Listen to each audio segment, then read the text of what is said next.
Hey, listeners, welcome back to the ValueHunt podcast. And today I'm here with my friend David Diranko, and I'm really happy to have him on the podcast because we wanted to have this discussion for a long time, but some hiccups appeared, so we had to postpone it. But finally, we are here, and yeah, David, why don't you say a couple of words before I ask you the hard questions? Thank you, David, for the introduction. You call them hiccups. I just call them life, unfortunately. But I'm very happy that we finally can pull it off, and it's a privilege to be on your show. I'm a huge fan of yours and your show, and it's just great to be here. Nice. Yeah. Maybe my background. Yeah, sure. I'm a mathematician by training. I've studied mathematics, and I have worked for 3 years as a data scientist for IBM in the consulting department, and alongside invested my own money for roughly 6 years now, or over 6 years.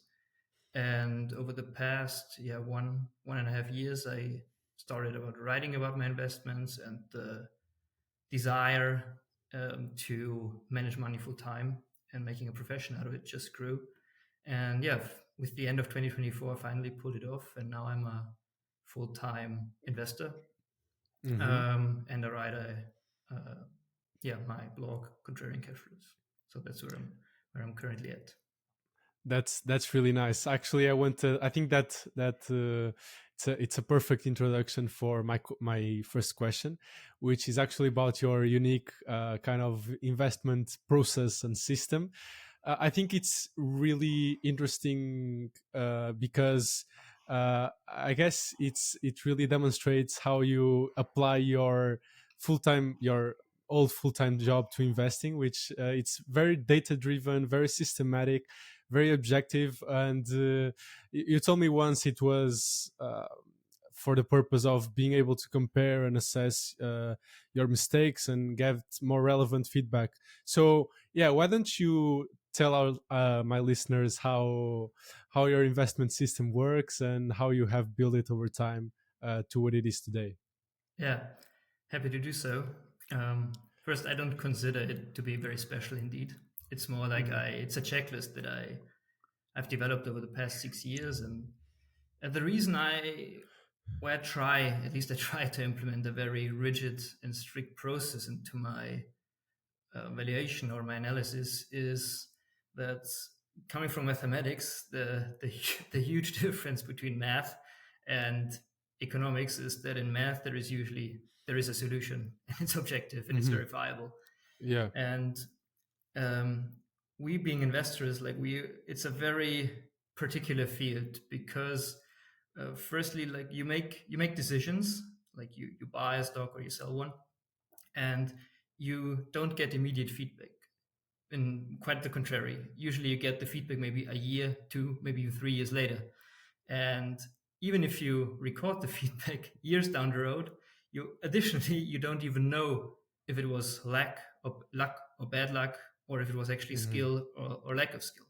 So it's a very weird profession in a sense. And what I come down to is everything that we can control is our process and our analysis, and having an investment thesis, and everything that then we can track it, and like months, years down the road, we can track how close our thesis has been to reality, and then we can refine it, because then we can decide whether it was luck or skill, or the Mm-hmm. lack thereof.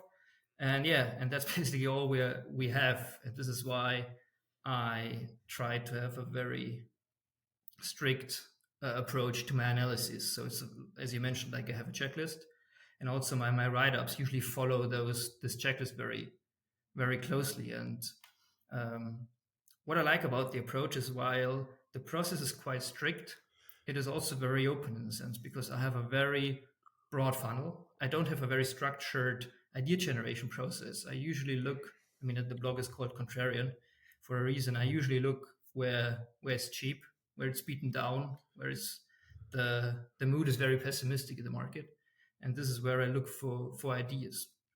And yeah, I mean, the then I can take whatever is interesting and apply my rule book to it. And even though it may look strict, it could actually, you could invest in almost anything that is value based. So you could buy cheap companies based on asset price, on cash flows, on growth, or whatever. It's more a qualitative assessment of um, all the relevant parts that play into investment. It's like about management. Hmm. It's around the business model. It's around competition. It's about risk, and obviously it's about valuation. But it's more like keeping me fresh and making sure that I Hmm. don't forget anything in my analysis and don't get carried away by being overly optimistic. So that's what it's mostly about. And this was also the genesis of the blog, by the way, because I wanted to write my idea down. And as you may know, you write a publication as well. You think Hmm. differently if you write something down than you just say it out loud or have it in your head. Writing requires you to think in the greatest detail, and to write a Hmm. coherent thesis you have to think about it, and you can also verify it. You can see if it checks all the boxes, and you can't really lie to yourself, because years down the road you can just look at it what you've written down. And if you publish Yeah. it, then you even have the crowd out there um, pointing out that you were wrong. So while this may be painful and scary, I think it's actually great because it keeps you sharp. Yeah, for sure. And I don't want to incentivize everyone to write a blog or anything, but I really think it's really important, even if no one reads it, just for your own documentation. Because as you said, our brain is pretty tricky. Like it likes to play trick on us, and unless you really document your thinking, you will end up changing your thesis just to adjust to the new reality. And yeah, it's best to keep track of your ideas. And so my next question would actually be I mean, you already described the reason why you created your blog, but what were the main benefits besides obviously being able to check your thesis and all that? Like, um, have you got any relevant feedback from people? And yeah, how has it helped your investment process? I mean, I think you just hit the nail on the head. If you want to write a publication or a blog, you should write it for yourself because, I mean, quite more likely than not, for the first a significant period, you will just write it for yourself because there will be Yeah. no readers. Um, I mean, the idea behind the blog is actually quite, yeah, almost funny because for my first over 5 years of my investment career, if you want to call it so, being a mathematician and working in technology, I didn't have a particularly broad network of friends who were investors. Hmm. So it was mostly me on my own. And yeah, and I mean, 5 years into it, my wife just got sick, or then girlfriend, no wife, just got sick of me just talking about like another industrial niche component manufacturer. And she said, like, David, oh gosh, you have to find someone to talk to. I cannot take it Yeah. anymore. And then I thought, okay, I kind of like writing. I've written two university theses, and I mean, it was not great, but I kind of like the writing part of it. So I thought, okay, maybe I could just write the publication. And I mean, maybe I've heard about the concept about learning in public. Maybe you know the concept where you Yeah. can use the social media algorithms to your advantage, because if you write content and give it some time and do it often, like the algorithms help you draw attention to your work with for Hmm. the interest of like-minded people. Yeah, and I mean that was the idea. Like documenting my own research was the most important because it was like 5 years into it. I learned a lot, made a lot of mistakes, and I thought, okay, if I want to bring it to the next level, I have to make it more, let's say, consistent or systematic to further keep the learning process going. And I think it was just a great convolution of, yeah, improving my investment game, and also like trying to build a readership, and also like building a network. And I must say Hmm. it worked great. I mean, it's been just a year and a couple of months now, and I mean, I have it's not a great but a solid readership, and I found many friends along the way, and I'm very engaging subscribers, and it's been a great experience for me. Like I can it's was one of my better ideas, if I can Nice. say Yeah. so. Yeah.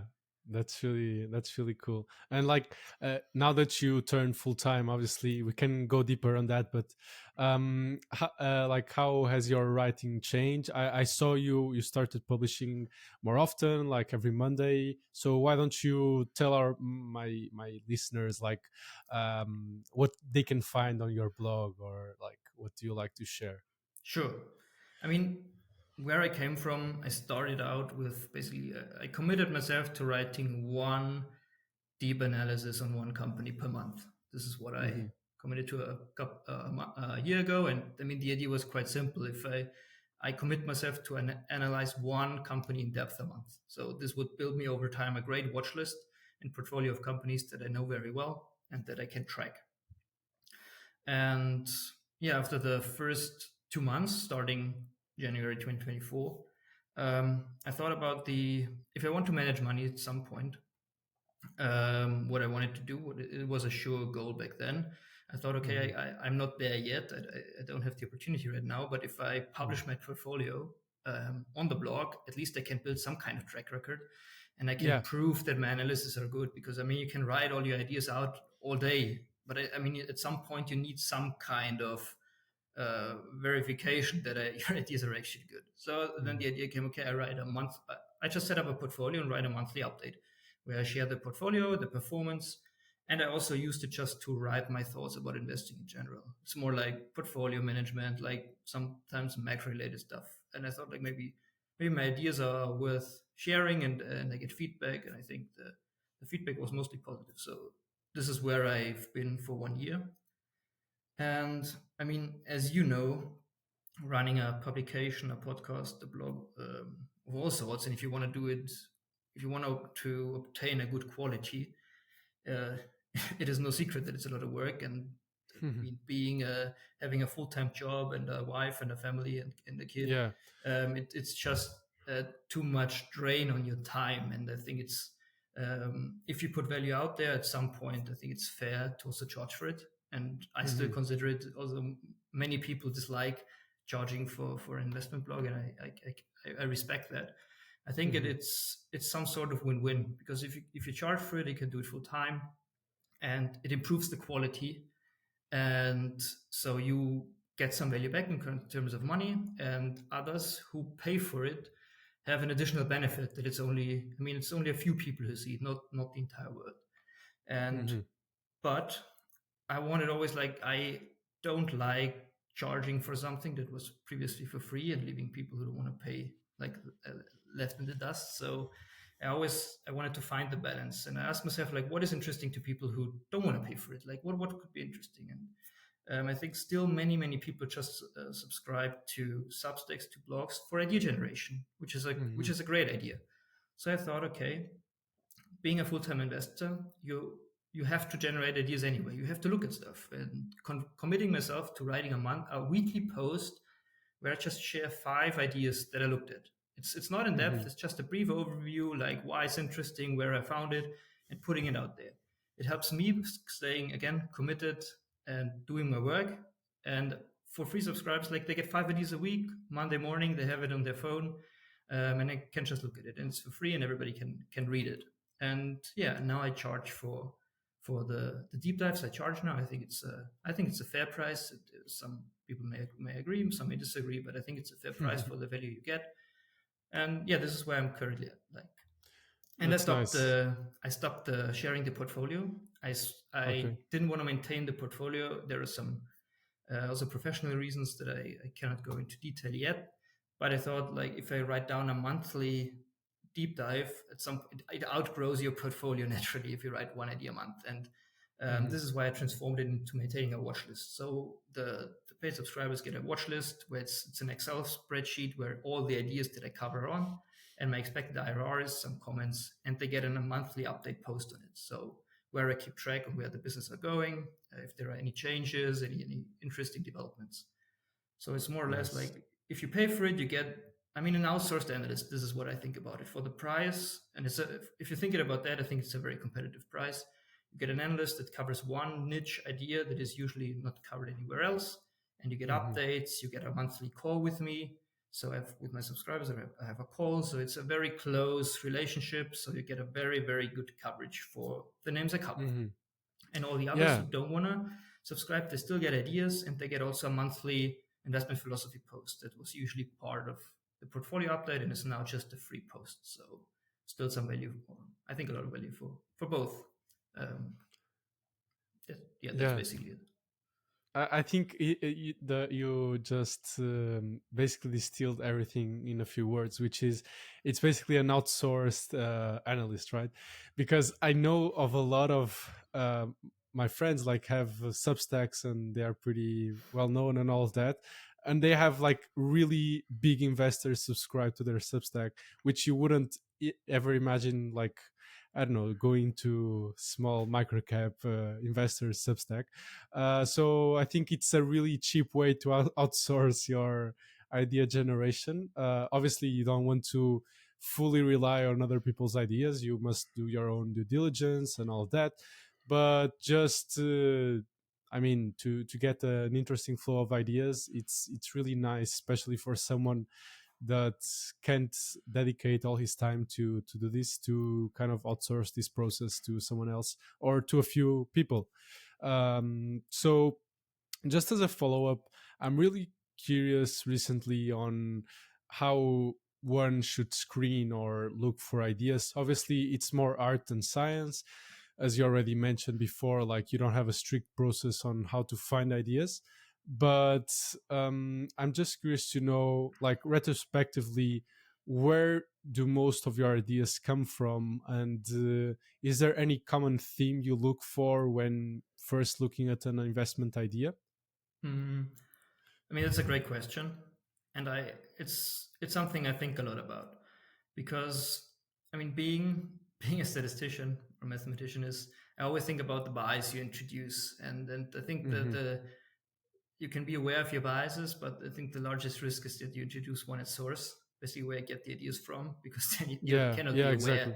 of any. So I've I think I have many sources of ideas. I mean, your network or your friends, your investment friends, like people you rely on. I think that's a great source. I talk to a lot of investors. I read a lot of um, quarterly letters, other substacks that have interesting ideas or that are from a investment philosophy part uh, close or related to what I'm interested in. I also I use screeners. I think Hmm. they have limited use because everybody can run a screen. So you have to always to think Hmm. about, okay, if you screen something, why why on earth should it be an opportunity? I mean, Yeah, what is behind it? I mean, everybody can run a high ROIC, high growth cheap. screener, cheap screener. So why should there be an opportunity? And Yeah. so what I if I run screeners, I usually screen for ugly stuff. I Hmm. screen for trading below book, maybe not profitable, money losing, negative operating leverage, something like that, where I can find something that is clearly bad. Hmm. And then Yeah, I usually have a very wide funnel and screen for one particular bad thing. Maybe it's a cyclic, like you can assign the screen to a business in a cyclical downturn, and then you get an extended list of hundreds of companies, and then you go, I think it's legwork. In the end, it's legwork. You go one by one, yeah. and most of it is deserved to be cheap, but sometimes you find something there is either it's a misconception or you find interesting stuff. You find an activist starting to notice, you start changes in capital allocation, new management teams. I think that's harder to screen for. And this is usually my approach. If I use screeners, it's screening for bad stuff, um, that is likely to get better. Mm. Yeah, and otherwise, I mean, still like the old Buffett quote is like, you should start with the A's, and I think it's still valid. I mean, just pulling lists of from exchanges and going A to Z and look for interesting stuff. Maybe I think a great source is obscure business models because the Hmm. way, I mean, if we agree that markets are eventually efficient, markets are really good at figuring out comparisons and trading peers. I think that's very efficient. Yeah. If you find obscure business models where it's hard to compare it to anything, it's more likely that something's mispriced. And if you look Yeah. out for those, I think it's more likely than not that you can find something. Yeah, It but smells it's, like Lindbergh. for example, yeah, it's. I mean, if you look at small companies, there are plenty out there, plenty Mhm. obscure ones, Yeah. and most are obscure in a good way, and others are, or most are obscure in a bad way, but some are good. Yeah, and it's legwork. I haven't found a better way, and maybe you can see it's a curse, but I think it's a benefit. I mean, Yeah. it's an edge. Doing the legwork is probably an edge that won't go away, or it's hard to compete away. Yeah. I think that's quite accurate, especially since I've been trying myself to kind of do more A to Z screening, manually screening for companies. For example, I there is a pretty interesting website from the OTC markets. Obviously, US overall it's a bit expensive at the moment, but yeah. But my point is that if you don't know what you're looking for, it's useless to grow from A to Z. And yeah, I just wanted to know your point of view on what to look for on those manual screens, so to speak. So yeah, like moving on to my next question, which is more related to the art of position sizing. I'm curious to know, like from a mathematician standpoint, how do you approach this very kind of subjective and hard to balance trait of an investor? Um, that's actually a great question. I think many investors like they admire the maybe the Kelly criteria for that.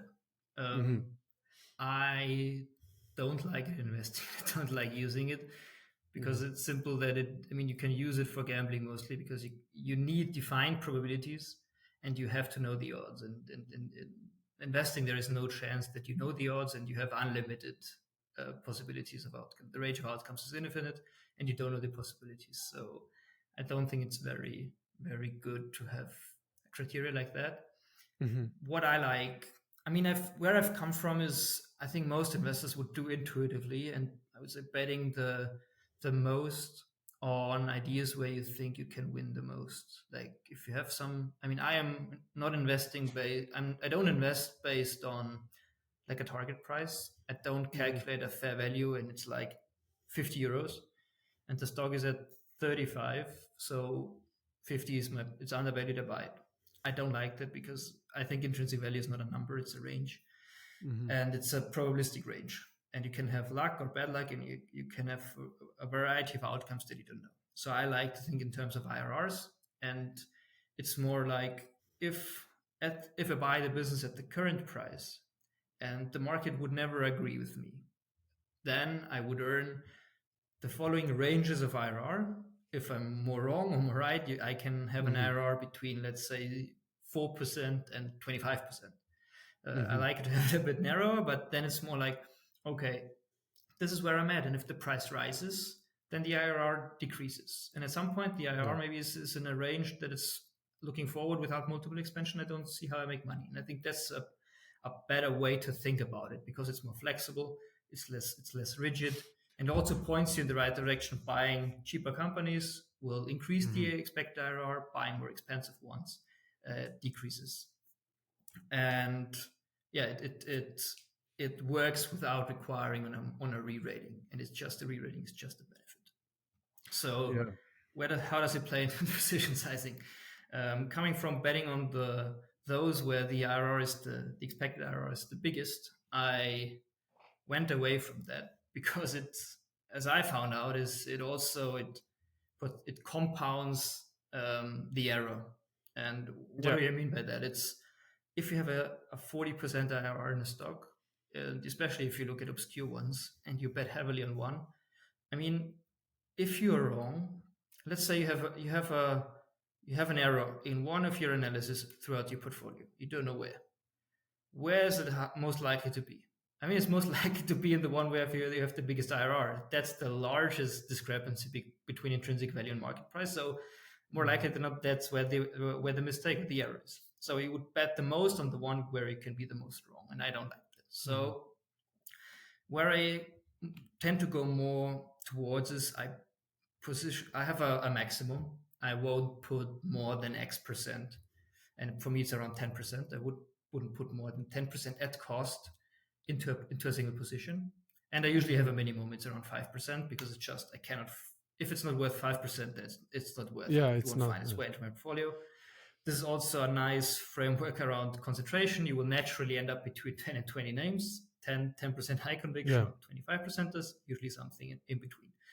And yeah, and then it's usually just I put more money into the names that I understand the best and where it's just where I can lose the least amount of money. It's not necessary. Mm. It's if there is no downside, then everything that's left is upside. So it's usually investing heavier into names where yeah, as I said, have the best knowledge about it, and it's also where I can, I think, or my analysis leads me to thinking that it's the one where I can lose the least amount of money.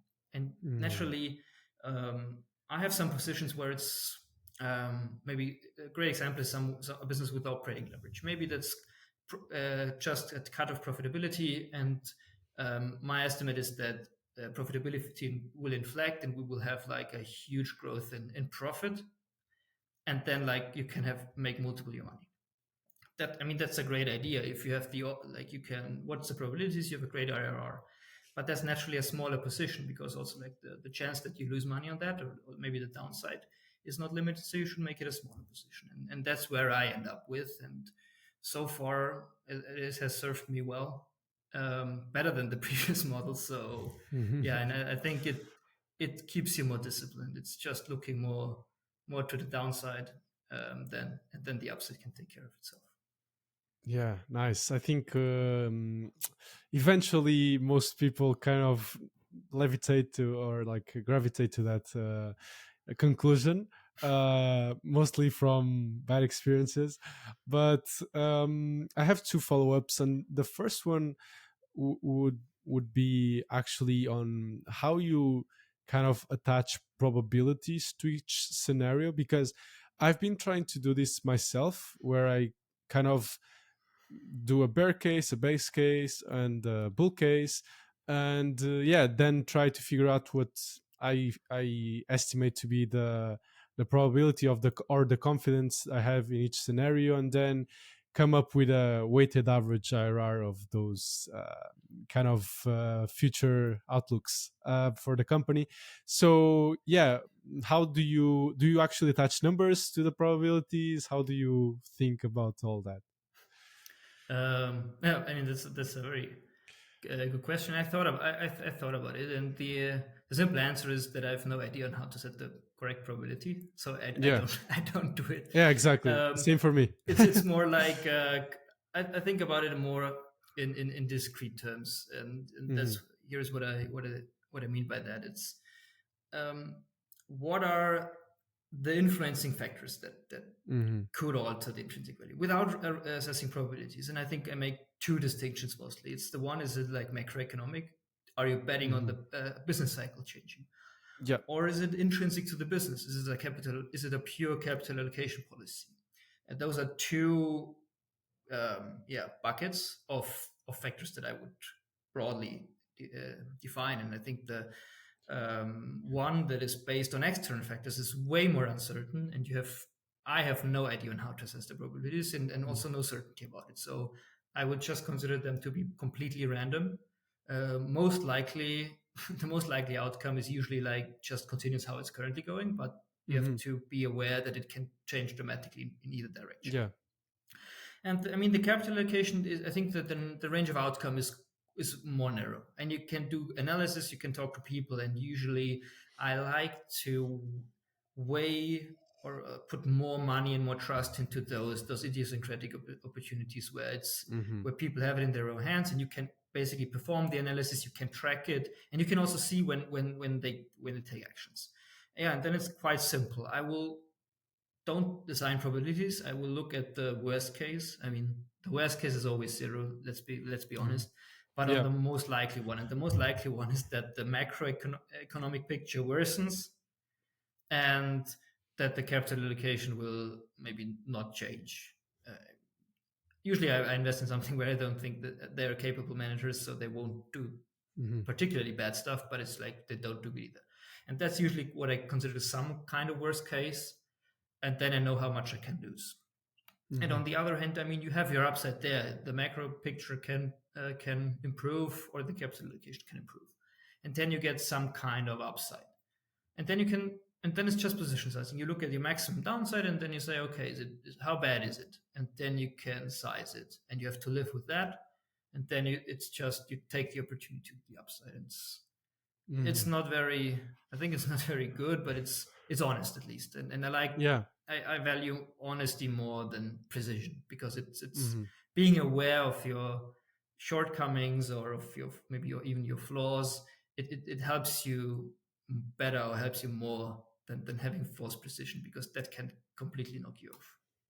Yeah, yeah, for sure. And like I mostly took this idea from Connor Haley from AltaFox Capital, and my goal with it it isn't really to be precise, because I know I'll be wrong for sure, but it's mostly to kind of assess like how good am I at figuring out the downside.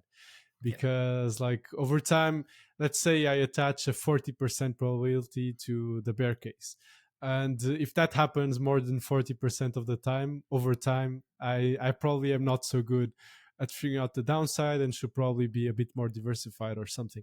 So yeah, it's just like kind of a game I'm playing. Not yeah. not I don't really use that to strictly inform my investment decisions. A very, maybe a Yeah. quick point. Something I like to use. It's very very simple. It's like a gut check. Uh, You can use, is what I always ask myself if I have something that I want to invest in, is like, if I can find X amount, or X numbers of companies with the same characteristics that are in different industries, like, let's call it uncorrelated. How many mhm. of those do I need that I can build a portfolio only with those companies and can sleep well? Yeah. And it's like, and then you're waiting. If you need 10, then you have like a 10%. If you're comfortable with two, because they're like you can't really lose money, you can do 50%. I will Mhm. never say that it's only two, but it's Yeah. like, do you need 20? Because like there is, like, it's you can benchmark your gut feel against your process. And I think it's, for Yeah. me, it's usually it's quite close to the gut feel, like, oh, maybe I need 10, maybe I need 20. It's usually very close to what I would usually like, if I calculate the downside. I think Yeah. it's a quite I use it a lot, if I just when not just to verify.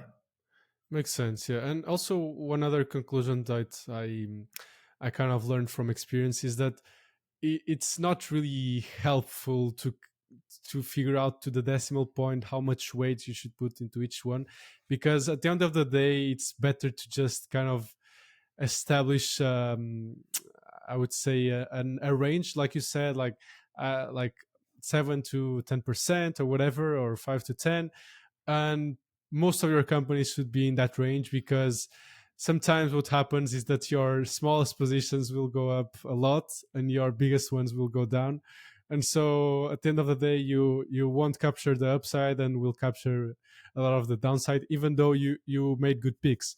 Yeah. So yeah, I think that's a powerful insight right there. And the other follow-up question I had is more on like letting your winners run and being patient, because you mentioned you have a cap on your position size, but I do know you have some positions, probably Terravest or something like that, that it's a bit larger than 10% or much larger, if I'm not mistaken. So do you usually trim any of those positions? How do you approach letting your winners run and being patient and Mhm. giving time to your winners? Yeah. Yeah, that's something, I think that's the holy grail of investing. I mean, first I Hmm. want to point out that the 10% is at cost. That's Yeah, important, exactly. because it's at cost, and then obviously I will never cut a position because it's grown. I mean, that's Hmm. um, where I be more strict is when it's over, when I think it's becoming overvalued. Hmm. And I think many people would disagree. Um, but it's just for me. If I buy something at 10 times earnings, it goes to 20. Hmm. Maybe I doubled my money. Maybe the intrinsic value increased, and maybe I did more than that. But then as soon as it go, I mean, I'm very much focused on generating an IRR without the market agreeing. And as Hmm. soon as the multiple goes up, usually your shareholder yield, in whatever term you define it, goes naturally down, and this decreases your IRR that you can expect from the Hmm. business alone. And then that's the one point. Like, nobody protects you. I mean, nobody protects you from a great business trading at 30 times earnings or 40 times. It's going down to 20 or 15. It can still be a great company, and you lost Yeah. 50% in the present. I mean, over the long Yeah. term, who knows? But what I also found out is I don't think I'm the best analyst in saying that company X will have the most terminal value and that the cash flows down 20 years down the road will be X or in the range of X. That's not the game I'm playing. I Hmm. have usually not no insight into the business model to a degree of certainty that you need. I mean, if you buy something, if you think about it, do a simple DCF without. If you buy something at 30 times, I mean, what do you imply? You imply either material growth or just a very, very long tail. Long time. Yeah. Yeah. And I'm neither good at assessing growth rates nor am I good at precisely determining terminal value. So why that's not the game I'm playing. Hmm. So what I think about is just if the market gives me the opportunity to earning my IRR, if I invest in something that has a 15% IRR where I can buy it, and the market re-rates and I get a 40 or 50% within a year or 6 months, I will take it anytime. I will take it anytime because Yeah. I invest mostly in small businesses, and Hmm. I'm sure that there are very, very, very few small companies that have moats. The only Yeah. mode that I can imagine of a small company is a natural one, like a gravel pit somewhere where it's just not allowed to build another one. That's a mode. Hmm. But on the other hand, I think you can disrupt any small company if you put enough capital to it. And it's usually just say how economic is it to disrupt this business and not if. So I mean that is there you have it. I mean if it grows large enough, somebody will compete, and who knows who will survive. So um, I Hmm. go more towards like I want to have a bench. I want to have like my highest conviction names in the portfolio, and then I want to have a bench where I say, if I would put money into those, I have a good chance of generating good returns, and then I can just sell overvalued companies and buying cheaper ones, and that's where I gravitate more towards it. I'm still not. It's still a work in progress, but this is something I feel more comfortable with, and I think also it's somewhat, or at least I tell myself this is that if you look at if you buy an index fund, those index funds are usually market cap weighted. So this Hmm. naturally, like, these indices, they hold the largest winners and they will Yeah. increasingly add to it. So if you ever think about managing money, I would think about how could you add value. And I think you could add Exactly. value if you do if you do the opposite. If you just say, okay, you have your process and you stick to it, and maybe you lose some. I mean, people always say about their opportunity cost if they sold something or didn't invest and then it 10x. Hmm. But I think I don't know if that's. I mean, many people talk about it, but I still don't think it's a useful mental model because otherwise, like, I mean, you will lose so much. I mean, Yeah. what you can control what you lose. I mean, you're making a bad decisions, not losing money for you, your family, or your clients. And then, I mean, you will lose some, but I don't think it matters how much you lose. It's just how much you make with those that you have. Yeah. And I Yeah. think Yeah. that's just the thing that you can control because it's very easy to say, oh, that thing 10x. But if you sold, you had no idea that it would turn into that. And chances are Yeah. you had no chance to actually know it. So then why bother? Then it's not something you missed. It's not for you. Yeah, that's how I think about it. Yeah, and like again, it goes back to your own investment process, and probably if you run like 10 simulations or 100 simulations in different universes, if you did that decision 100 times, probably more often than not you would be better off selling, because yeah, it's really rare getting 100 baggers or whatever, and probably it's on a statistical basis it's easier to get multiple 10 baggers, that 10x, that 100x your money, than getting 100 bagger. Yeah. So yeah, this is just me thinking out loud. Obviously I'm no expert in this. No, But I completely agree. It's I don't think it's. I mean, I think it's wonderful to think about having a 100 bagger or a 10 bagger. I mean, Hmm. just imagine that you could 10x your money in one stock or 100x. But Hmm. you always have like what is it about? You have a portfolio, and you should be concerned about generating good returns, annual returns with the money that you have in the portfolio, and it must not come from one stock. There is no rule that says that. Of course, you have taxes, so you have to think about that. So this is why you should always the bias should be towards holding. I mean, like that makes sense because if, whatever your capital gains tax is, that's your Hmm. opportunity cost, and you have to something that the idea must be good enough that you can basically putting paying the tax. It still must be better, and I think Yeah, exactly. that's a natural bias towards holding. So I'm not concerned that I sell too early necessarily because there is a Hmm. usual bias towards holding, in my opinion. But at some point, it's just too much. And if you find a better idea, why not put the money there? Yeah, Um, yeah, yeah. Makes sense. Yeah, me too.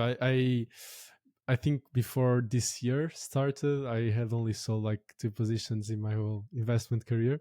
But yeah, now I'm finding more. I have more time to look at ideas, so I get more ideas too. So yeah, freeing up some capital out there. But um, anyways, like I feel like it's really interesting to just be able to think about and reflect about all these mental models that come from probabilities and all that. So my next question is pretty much non-investment related, but do you like any resources to learn about those kind of mental models? Like, for example, I was thinking poker because I like to play poker. I don't know if you're a poker player or not, but do you recommend any special resources for that? I'm not a poker player. I, Uh-huh. I think I probably have played poker like 10 times in my life, and so it's no. But I love to think in probabilities, and come from a background. It's just a fascinating topic. Like also like Hmm. thinking about how the math behind everything works out. So Yeah, exactly. Yeah. I mean, some resources. There is a book that is called The Model Thinker. Mm. I don't know the author. I can write it to you, then you can put it. It's Yeah. basically it's I think it's a professor of one of the the Ivy League universities, and he just put a couple of mental models, basically like system models, into a book, and I think that's very good. I don't know if Hmm. it's this is not investment related. It's more like I mean Yeah. how viruses spread and also how cartels work and some stuff like that. Hmm. But it's like it helps you to think to get a better understanding of the world around us. More Yeah. tied towards investing, specifically about mental models, I think Nassim Taleb's books, like Hmm. Anti-Fragile, The Black Swan, and Food by Randomness, I think those are great books. I mean, you can think about him as a person Hmm. what you want, and I don't take a side, but those books are essentially like how I think how I think about the world. It's more like yeah, we live in a random world, Hmm. and what are useful strategies so that you can make the Hmm. most of it and you can position yourself to benefit the most. And I think that those are great those are really great books in terms of mental models and like just investment related. I think everything I'm fascinated by great capital allocators, so reading everything about Buffett or like The Outsiders, for example, for William Hmm. Thorndike. I mean, those are great resources as well. Nice, nice. That's cool. So, like now, a bit switching a bit topics, and you mentioned sometimes you also share your thoughts on macro and all of that. I'm not quite as interested in the macro because I feel like I'm not that knowledgeable about the micro. Why should I go into the macro stuff already? So yeah, just from your perspective, like why do you feel like European stocks have been beaten down a lot, and like everyone on Twitter is making fun of the Europors and all of that. So just curious to know your thoughts on that, and how does that translate into your portfolio? I'm pretty sure you're a bottom up investor, so I imagine you don't look at the macro factors and make decisions from there. But like, has that translated in a higher concentration in Europe, or like how do you, because obviously you're contrarian, so yeah, please share your thoughts on all this. I mean, firstly, I want to mention that when I share my thoughts about macro related stuff, it's usually a version of I don't really know. I don't know at all. That's the version of that. Yeah. However, I think because I mean, yeah, usually I'm definitely more I value or even deep value investor. So I'm Mhm. naturally drawn towards cheap markets, and yeah, that naturally leads me towards that having currently having definitely overweight European Mhm. stocks. Yeah, and I mean, why is that? I mean, the answer is simple because the US has been the best place to invest over the last, yeah, almost 20 years. I mean, Mhm. the big, I mean, the technology companies, they are there for a reason. I mean, these are amazing business model. They have global scale. I mean, there's nothing to argue. I mean, that's the reason. But investing is not about finding a reason why it has been the best. You have to have a not only an educated guess why the fundamental development should prevail, but it's also like Mhm. what the market thinks about the fundamentals. And I mean, if you look at the valuation, I can. It's simple. I'm not opposed to investing in the US or large cap tech. It's just I want to make a good return from the business. And if I buy something Mhm. at 30 times earnings, that's very difficult. And usually, I am not confident enough in investing in that valuations, Yeah. especially. So that's for one. And yeah, in Europe, I think I mean like we have our fair share of issues in Germany, but Germany in particular, that's true. But I think at some point, it's like I think Howard Marks said it very well. It's not about buying good stuff or good assets. It's about buying assets well. And at some point, Mhm. if you get a good enough deal for a cheap enough price, I think you could. There is a reason to do it. Yeah. And yeah, and I think Yeah. yeah, um, economic policies, politics aside, Europe is still a great place to live, and we have great companies and maybe different sectors, maybe not so technology savvy, but the valuations are very attractive, and you can pick. I mean, you have to fish where the fish are, and the pond is from if you want to find cheap companies, it's a great pond to fish in, and then Mhm. you can pick the ones that you feel the most comfortable with. And yeah, Mhm. that's my way. Like maybe we check in 5 to 10 years, and then we see how stupid I was. But that's that's where I'm at, and this is where I put my own money. Yeah. Yeah, makes sense. Like probably if I asked this question on 2022, also when I started investing in like ETFs, I I was like yeah, probably had 100% of my portfolio in the S&P 500. But as I've kind of started thinking more in terms of IRRs and what the numbers actually imply, it's harder and harder to feel confident about putting everything, at least obviously for the short term. Long term, if you wait long enough, like 20, 30 years, things will like average out, I guess. But yeah, also you really have to be realistic and think whether you will be willing to wait those 20 or 30 years before you actually can like yeah, be sure that you will get an attractive return. So it's something that I've been thinking about recently, so that's why I asked. And thank you for your thoughts on that. Now, like probably I would like to ask you on. I mean, like you have a lot of different companies or business models in your portfolio, so like how do you define your circle of competence in that sense, and where do you kind of don't feel comfortable going, or and why do you avoid those specific sectors or businesses? And that's an excellent question. I'm not a fan of defining a circle of competence, and I will only invest in companies X, Y, and Z, and don't look at those sectors, and only look at those market cap ranges and X and on and on and on.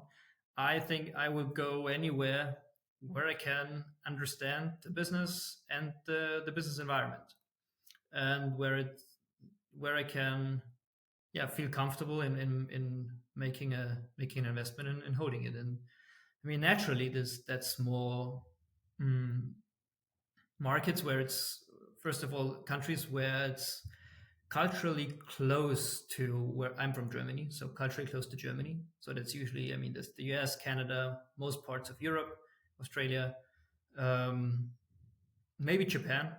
But naturally, Hmm. it's hard for me to go to China, and I think Okay. China, for this reason, I think China may be a great opportunity to invest in. But it's like you, if I cannot know, if I cannot find out or know how the people take, it's hard for me, and how the economic policies, it's just hard for me to Mm, do it. And I don't think it's uninvestable, and I would never. I think everything is investable if it's more, if you can morally, if if you can morally do it, you should. You, well, mm, why not? But it's not where I feel comfortable. And then from business mhm. models, most everything. It's just, I mean, I do software, I do industrials, I do services. I haven't done a lot in pharma, but it's, I mean, for there is no reason, if it's attractive, if the valuation makes sense. I think it's always like, if something is very cheap, if you look at it, I mean, how can you understand what they're doing? And if you spend enough time, I mean, I can understand a lot. If I spend enough time, it's usually just more, is it worth time and effort? Because there, Yeah, yeah. you only have 24 hours a day, and you should look at something that you can understand, or that where you have the chance of finding something greater. But Hmm. yeah, naturally, I do it's mostly service, professional services, industrial software. Hmm. I don't. If I think about it, I don't invest a lot in consumer related or consumer Okay. facing products. And it's mostly, I'm not a big consumer myself, and it's I don't know what how the consumer ticks, and for me it always feels like that consumer sentiment can change very fast, and consumer preferences change very fast. And yeah, it's something where I'm just not comfortable. I have the impression that business to business demand is, definitely changes, but it's more, it feels more rational, and it feels more slower changing, and you can find more stickiness there. Yeah. Hmm. And Got it. but that's it, Okay. that's basically it. It's not a narrow circle of competence in the traditional sense. It's quite a narrow circle of competence in what I can understand. I mean, there's a lot where it either I don't, or it would take me an awful lot of time, and then I usually pass. Hmm. Yeah, yeah. Obviously, like one key thing is to define what you want look at, because that obviously helps you filter out everything else. So yeah, it's something also I've been thinking about recently.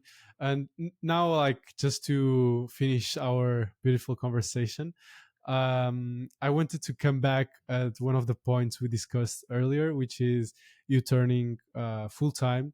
And I'm curious to know what that implied for you, like for other people that are looking forward to become full-time investors or just do their own thing.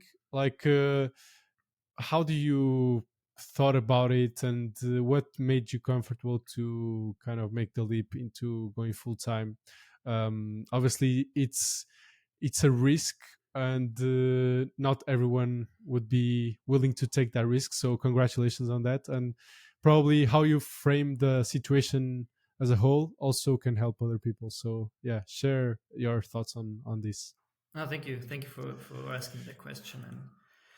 And I mean, there is, first of all, it's frightening.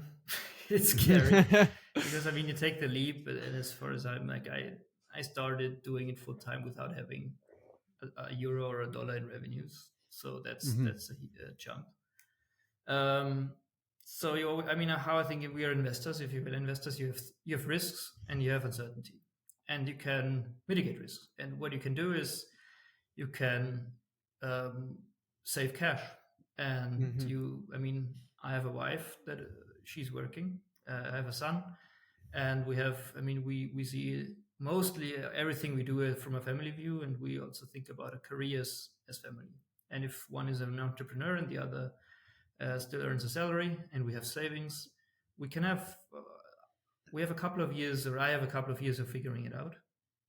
And yeah, that's saves you from a cash perspective. Then in Germany you have quite generous unemployment benefits, so that's Hmm. another, it puts another bottom on your downside, if we want to use those terms, for the first year at least. And yeah, that's how I it's you the uncertainty, I think it never goes away, but Yeah. you can limit the downside. And if, I mean, again, if you limit the downside, then what is left is upside. And this is how we put it with it. I mean, it's our philosophy. It's yeah, putting something at risk, and it's, yes, it's money at risk. It's our own money, but we're still early. I'm 28, turned 29, so it's not about maximizing my own savings, but it's more like, what is the experience that I get? What, how much can I learn? And that's definitely the right Hmm. way. And I I think about it. If you can, you should seriously limit your costs, is Hmm. your personal costs or your private costs, and also like your business costs. And I mean, my business has almost no costs. It's Hmm. only my Yeah, time and yeah. effort. It's only time and effort. And then if you limit your personal costs, I mean, you can go for a long, long way. And I'm convinced that my content is good, that people that I can find enough people to who pay for it, and that get a great deal, and I can make a living off of it. I think I'm convinced that my investments, if given a long enough time, will work out. And then it's just like keeping your expenses low that you can survive. It's a game of survival. Hmm. And this is how I think about it, and this is why I'm sure it would work out. In the worst Yeah. case, I have to get another job. I mean, that's really. I mean, that's how I see it. The worst case, I get another job and doing Yeah, maybe on yeah. the side, but that's a couple of years away. And I've thought about doing it part time. Hmm. I've decided, and together with my wife, we've decided to not do it because I'm convinced that if you do full time and take away the safe job, it forces you to work harder, to be more creative, and I think Yeah. it makes you a better entrepreneur. And if you keep the safety net too close, it's, I think it limits your entrepreneurial journey. So this is why we've decided to that I do it full time. Yeah. So Yeah. I think that's a great way to put it. And I mean, like, it scares me a bit sometimes when I kind of see really young people going full time and they don't have any kind of inflows. I mean, you are fighting for your inflows as a with the blog and all that, and I think that's really important. Like, never cutting your line of supplies. As I read it somewhere, I can't quote exactly, but I think that's a great mental model. Because at the end of the day, what you really want is stability, I guess. Because if you don't have that stability, you can't really execute on your strategy for the long run. And I guess that's the biggest risk when you go full time. So yeah, I think we'll leave it on that. And just wanted to thank you a lot for this beautiful conversation, and probably just ask you where people can find you. I will obviously link your blog because I really think it's a great resource. And other than that, where can people find your thoughts and content and all that, or reach um, out? I mean, first, David, thank you very much for the interview. I mean, if it's it clearly shows me that you put a lot of effort and work into the questions, are very thoughtful questions. I really appreciate it, and I think the content you put out there, it's a great resource. It was so much fun to be on your show. I mean, the hour that we Nice. almost have, like, it passed so quickly. So thank you very much. And yeah, how to find out? I mean, obviously the blog. You can go to my blog, contrariancashflows.com. There is my contact details are in there. You can follow me on Twitter. It's also at David Diranko. And I also have LinkedIn. So also my full name, David Diranko. That's all I have for my social media. And yeah, for my readers, if you write me an email, like I try to reply as fast as possible. So I think I'm easy to find, and I usually try to reply as soon as possible.